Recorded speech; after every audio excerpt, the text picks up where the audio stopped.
بسم اللہ الرحمن الرحیم الحمد للہ عز وجل۔ ہم خلاصۃ النحو پڑھ رہے ہیں۔ آج ہم انشاءاللہ عز وجل خلاصۃ النحو سے نواصب و جوازم مضارع کا بیان پڑھیں گے۔ الدرس الثانی والعشرون یعنی 22واں سبق، نواصب و جوازم مضارع کا بیان۔ نواصب یعنی نصب دینے والے، جوازم یعنی جزم دینے والے۔ اس سبق میں ان حروف کا بیان ہوگا جو فعل مضارع کو نصب دیتے ہیں، اور ان حروف کا بیان ہوگا جو فعل مضارع کو جزم دیتے ہیں۔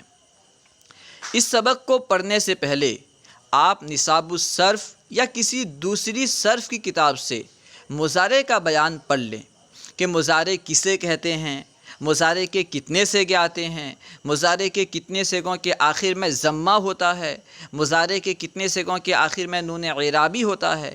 یہ سب آپ کسی کتاب سے پڑھ لیں، علم صرف کی کسی بھی کتاب سے پڑھ لیں، اس کے بعد یہ سبق سنیں، انشاءاللہ عز و جل آسانی سے سمجھ میں آئے گی، ورنہ ہو سکتا ہے کہ آپ کو سمجھنے میں دشواری ہو۔ خیر، نمبر 1، نواصب مضارع یعنی مضارع کو نصب دینے والے۔ 4 حروف ان، لن، کئی، اذن، یہ جو 4 حروف ہیں ان کو نواصب مضارع کہتے ہیں۔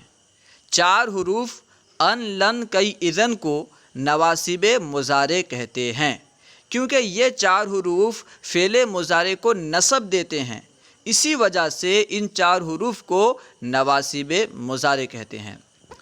یہ 4 حروف مضارع کو نصب دیتے ہیں، یعنی مضارع کے 5 مضموم صیغوں کو فتحہ دیتے ہیں۔ مضارع کے کل 14 صیغے ہوتے ہیں، مضارع کے ٹوٹل 14 صیغے آتے ہیں، ان میں سے 5 ایسے صیغے ہیں جن کا آخر مضموم ہوتا ہے، جن کے آخر میں ضمہ ہوتا ہے۔ تو جن 5 صیغوں کے آخر میں ضمہ ہوتا ہے یہ حروف انہیں نصب دیتے ہیں۔ وہ 5 صیغے کون کون سے ہیں؟ نمبر 1 میں ہے واحد مذکر غائب جیسے یفعلو، نمبر 2 میں ہے واحد مؤنث غائب جیسے تفعلو، نمبر 3 میں ہے واحد مذکر حاضر جیسے تفعلو، اور نمبر 4 میں ہے واحد متکلم جیسے افعلو، نمبر 5 میں ہے جمع متکلم جیسے نفعلو۔ تو مضارع کے جو یہ 5 صیغے ہیں ان کے آخر میں ضمہ آتا ہے۔ اگر مضارع کے ان صیغوں میں سے کسی صیغے پر ان حروف میں سے یعنی ان، لن، کئی، اذن، ان حروف میں سے کوئی حرف آئے تو اسے فتحہ دے گا، ضمہ کے بجائے اسے فتحہ دے گا، نصب دے گا۔ جیسے یفعلو، یفعلو واحد مذکر غائب کا صیغہ ہے، اس کے آخر میں ضمہ ہے یفعلو، لیکن جب ہم ان حروف میں سے کسی حرف کو داخل کریں گے تو یہ حرف اسے نصب دے گا۔ جیسے یفعلو ہے، ہم نے ان کو داخل کیا تو کیا ہوگا؟ این یفعلا۔ ان کو داخل کرنے کے بعد این یفعلو نہیں پڑھ سکتے بلکہ این یفعلا پڑھیں گے، این یفعلا۔ اسی طرح آپ لن کو لے لیں، لن یفعلا، لن داخل کریں گے تو پڑھیں گے لن یفعلا، لن یفعلو نہیں پڑھ سکتے۔ اسی طرح باقی صیغوں کا معاملہ ہے، جیسے افعلو ہے، افعلو میں ان داخل کریں گے تو کہیں گے ان افعلا، ٹھیک ہے، ان افعلا، ان افعلو نہیں کہیں گے۔ تو کیونکہ یہ حروف مضارع کے 5 مضموم صیغوں کو نصب دیتے ہیں اسی وجہ سے انہیں نواصب مضارع کہتے ہیں۔ نیز اس کے علاوہ اور کیا کرتے ہیں یہ حروف؟ اور کیا کرتے ہیں؟ اور 7 صیغوں سے نون اعرابی کو گرا دیتے ہیں۔ مضارع کے 7 ایسے صیغے ہیں جن کے آخر میں نون اعرابی آتا ہے۔ 4 تثنیہ کے صیغے، تثنیہ مذکر غائب، تثنیہ مؤنث غائب یعنی یفعلانی، تفعلانی، تثنیہ مذکر حاضر، تثنیہ مؤنث حاضر، تفعلانی، تفعلانی۔ تثنیہ کے 4 صیغے ہو گئے، یفعلانی، تفعلانی، تفعلانی، تفعلانی، یہ 4 تثنیہ کے صیغے۔ ان کے آخر میں جو نون ہے وہ نون اعرابی ہے۔ 2 جمع مذکر کے صیغے، جمع مذکر غائب، جمع مؤنث، جمع مذکر غائب، جمع مؤنث غائب، جیسے جمع مذکر غائب، ٹھیک ہے، اور جمع مذکر حاضر، جمع مؤنث غائب نہیں بلکہ جمع مذکر حاضر، جیسے یفعلون، یفعلون جمع مذکر غائب کا صیغہ ہے، اس کے آخر میں جو نون ہے وہ نون اعرابی ہے، یفعلون، اس میں جو نون ہے وہ نون اعرابی ہے۔ اسی طرح جمع مذکر حاضر جیسے تفعلون، تفعلون کے آخر میں بھی جو نون ہے یہ نون اعرابی ہے۔ تو 6 صیغے ہو گئے، 4 صیغے تثنیہ کے، 2 جمع مذکر کے، جمع مذکر غائب، جمع مذکر حاضر، 6 صیغے ہو گئے، اور 1 صیغہ ہے واحد مؤنث حاضر جیسے تفعلینا، تفعلینا کے آخر میں جو نون ہے وہ نون اعرابی ہے۔ تو یہ جو 7 صیغے ہیں، 4 تثنیہ، 2 جمع مذکر، 1 واحد مؤنث حاضر، ان 7 صیغوں کے آخر سے نواسب مضارع نون کو گرا دیتے ہیں۔ اگر نواسب مضارع میں سے کوئی حرف ان صیغوں میں سے کسی صیغے پر داخل ہوگا تو آخر سے نون گرا دے گا۔ جیسے لے لیں یفعلانی کو، ٹھیک ہے، یفعلانی ہے، جب ہم ان داخل کریں گے تو کہیں گے ان یفعلا، یفعلانی تھا، ہم نے نون کو گرایا تو کیا ہوا، ان یفعلا، ٹھیک ہے، ان یفعلانی نہیں کہیں گے بلکہ کہیں گے ان یفعلا۔ اب مثال دے رہے ہیں، جیسے لن اذهب، اصل میں تھا اذهب، اذهب واحد متکلم کا صیغہ ہے، لیکن لن داخل ہونے کی وجہ سے اذهب ہو گیا، لن نے اس کے آخر کو نصب دیا، لن اذهب، میں ہرگز نہیں جاؤں گا۔ اب ان کی تفصیل بیان کر رہے ہیں کہ ان، لن، کئی، اذن، ان میں سے کون کس معنی میں استعمال ہوتا ہے۔ ان کی تفصیل یہ ہے، نمبر 1 ان، ان نواسب مضارع میں سے ہے، اس کا معنی ہے کہ، ان کا ترجمہ عام طور پر ہم کہ کرتے ہیں، جیسے اريد ان اذهب، اريد میں چاہتا ہوں، میں ارادہ کرتا ہوں، کیا ارادہ کرتا ہوں، ان اذهب کہ میں جاؤں، اريد ان اذهب میں ارادہ کرتا ہوں کہ میں جاؤں۔ تو یہاں پہ ان کا ترجمہ کیا کیا ہم نے، کہ اريد میں ارادہ کرتا ہوں، ان اذهب کہ میں جاؤں، تو کہ جو ہو رہا ہے ترجمہ یہ ان کا ہو رہا ہے، اور ان کی وجہ سے اذهب منصوب ہے۔ اسے ان ناصبہ اور ان مصدریہ بھی کہتے ہیں، یہ جو ان نصب دے رہا ہے اسے ان ناصبہ بھی کہتے ہیں، کیونکہ یہ نصب دینے والا ہے، یہ ایسا ان ہے جو نصب دیتا ہے، مضارع کو نصب دیتا ہے، اسی وجہ سے اسے ان ناصبہ بھی کہتے ہیں۔ نیز اسے ان مصدریہ بھی کہتے ہیں، کیونکہ یہ ان فعل مضارع کو مصدر کے معنی میں کر دیتا ہے، ٹھیک ہے، یہ ان جو ہے یہ فعل مضارع کو مصدر کے معنی میں کر دیتا ہے، اسی وجہ سے اس ان کو ان مصدریہ بھی کہتے ہیں۔ نمبر 2 نواسب مضارع میں سے دوسرا حرف ہے لن، اور لن کا معنی ہے ہرگز نہیں، جیسے مثال ہے لن یضربا، وہ ہرگز نہیں مارے گا، لن یضربا وہ ہرگز نہیں مارے گا، اصل میں تھا یضربو، لن داخل ہوا تو ہو گیا لن یضربا، لن یضربو نہیں بلکہ لن یضربا، وہ ہرگز نہیں مارے گا۔ نمبر 3 میں ہے کئی، کئی کا معنی ہے تاکہ، نواسب مضارع میں سے تیسرا حرف ہے کئی، اور اس کا معنی ہے تاکہ۔ اب مثال دیکھیے، ادرسو کئی افہم القرآن، ادرسو میں پڑھتا ہوں، کئی تاکہ، افہما سمجھوں، کیا سمجھوں، القرآن قرآن، ادرسو کئی افہم القرآن میں پڑھتا ہوں تاکہ قرآن سمجھوں۔ یہاں پہ دیکھیے کئی کا ترجمہ ہو رہا ہے تاکہ، ادرسو میں پڑھتا ہوں، کئی افہم القرآن تاکہ قرآن سمجھوں، کئی کی وجہ سے افہما منصوب ہے، اصل میں تھا افہمو، کئی نے افہما کر دیا۔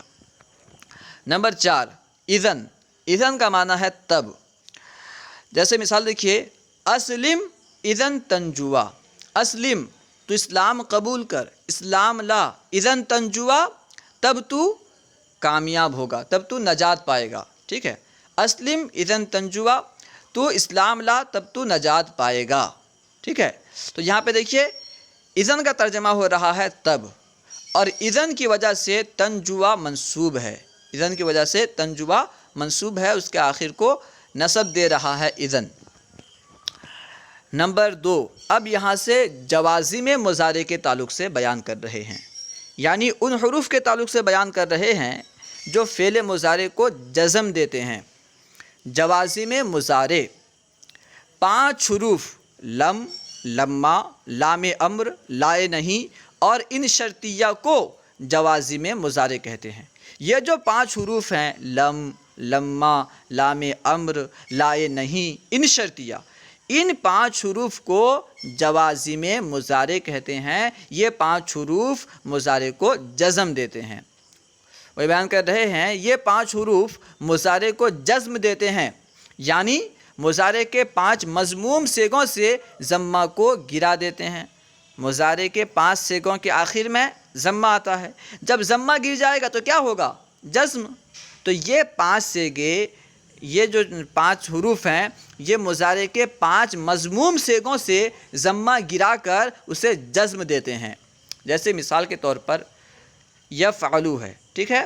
اب لم داخل کریں گے تو کہیں گے لم یفعل، لم یفعل، لم یفعلو نہیں کہیں گے، ٹھیک ہے؟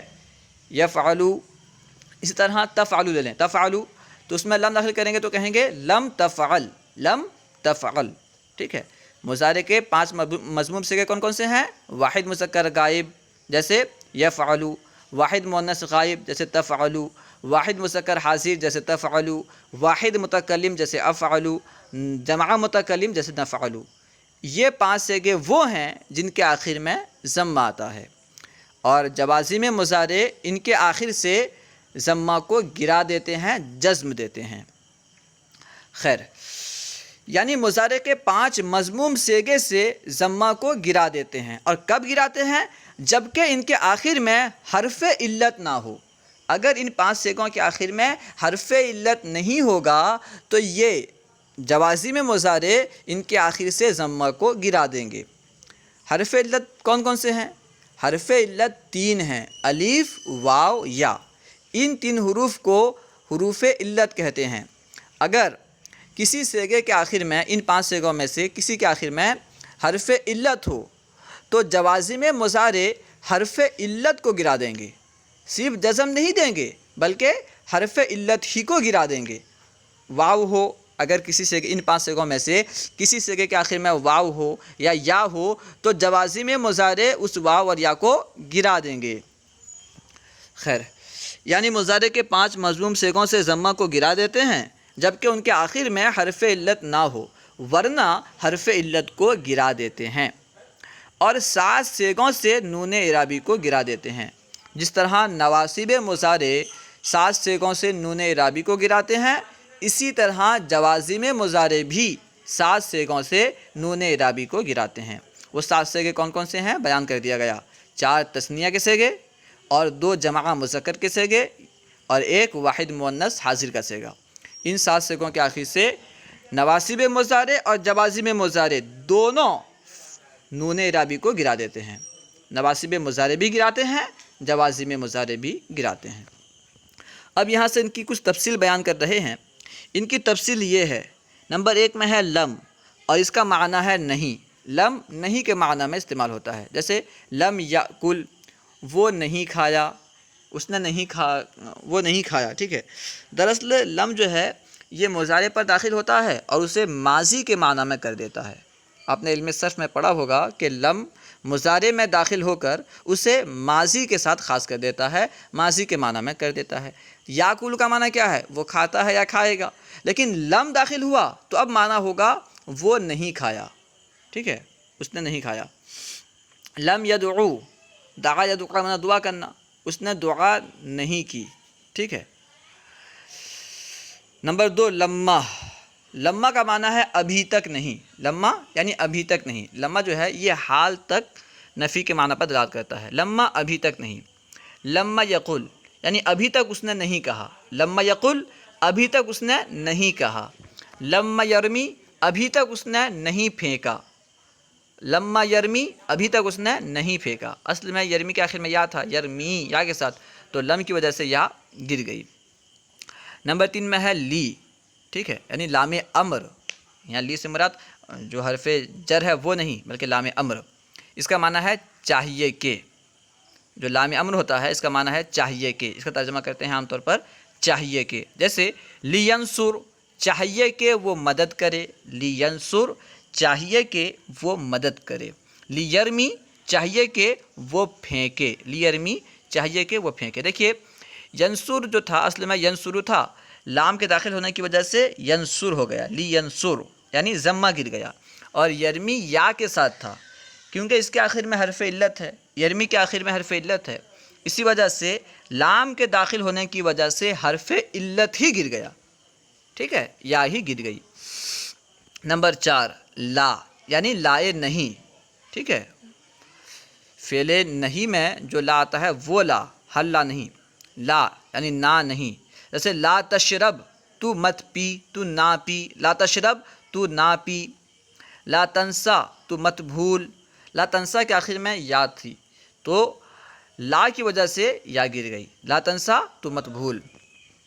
نمبر 5 ان جو ہے یہ شرطیہ ہے، ان شرطیہ، اور اس کا معنی ہے اگر، جیسے ان تجتہد تنجو، اگر تو محنت کرے گا، ان تجتہد اگر تو محنت کرے گا، تنجو کامیاب ہوگا، اصل میں تھا تجتہدو، ٹھیک ہے، ان کی وجہ سے تجتہد ہو گیا، ان تجتہد تنجو اگر تو محنت کرے گا کامیاب ہوگا۔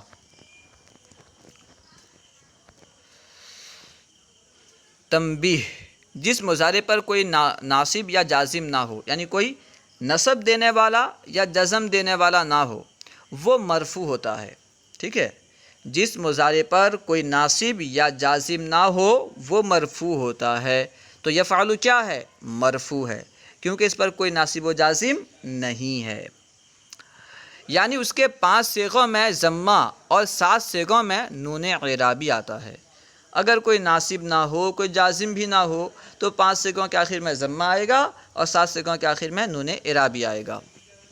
جمع مؤنث کے صیغے چونکہ مبنی ہوتے ہیں، جمع مؤنث کے دونوں صیغے، جمع مؤنث غائب، جمع مؤنث حاضر، کیونکہ ان کے صیغے جو ہیں یہ مبنی ہوتے ہیں، اس لیے لفظی طور پر ان میں کوئی ناصب یا جازم کی وجہ سے کوئی تبدیلی نہیں ہوتی، ٹھیک ہے، کیونکہ جمع مؤنث کے صیغے مبنی ہوتے ہیں، اور مبنی اسے کہتے ہیں جس کا آخر عامل کی وجہ سے نہ بدلے، اسی وجہ سے لفظی طور پر ان میں کسی ناصب یا جازم کی وجہ سے کوئی تبدیلی نہیں ہوگی، چاہے کوئی ناصب آ جائے یا جازم آ جائے، لفظی طور پر ان میں کوئی تبدیلی نہیں ہوگی۔ اللہ و رسولہ اعلم۔ انشاءاللہ عز و جل ہم دوسری ویڈیو میں تمرین حل کرنے کی کوشش کریں گے۔ آپ پہلے خود سے جو سوالات ہیں انہیں حل کرنے کی کوشش کریں، اپنی کاپی میں اس کے جوابات لکھیں، جو بھی سوالات ہیں ان کے جوابات لکھیں، پھر انشاءاللہ عز و جل ہم اس کی ویڈیو بنائیں گے، تو ویڈیو سے آپ چیک کر لیں کہ آپ نے جو جوابات لکھے ہیں وہ صحیح ہیں یا نہیں۔ السلام علیکم ورحمۃ اللہ وبرکاتہ۔ علم دین کو عام کرنے کے لیے ہمارا ساتھ دیں، ان ویڈیوز کو خوب عام کریں، خوب شیئر کریں۔ اگر ابھی تک آپ نے ہمارے چینل کو سبسکرائب نہیں کیا تو ضرور سبسکرائب کریں اور گھنٹی کے بٹن کو ضرور کلک کریں۔ السلام علیکم ورحمۃ اللہ وبرکاتہ۔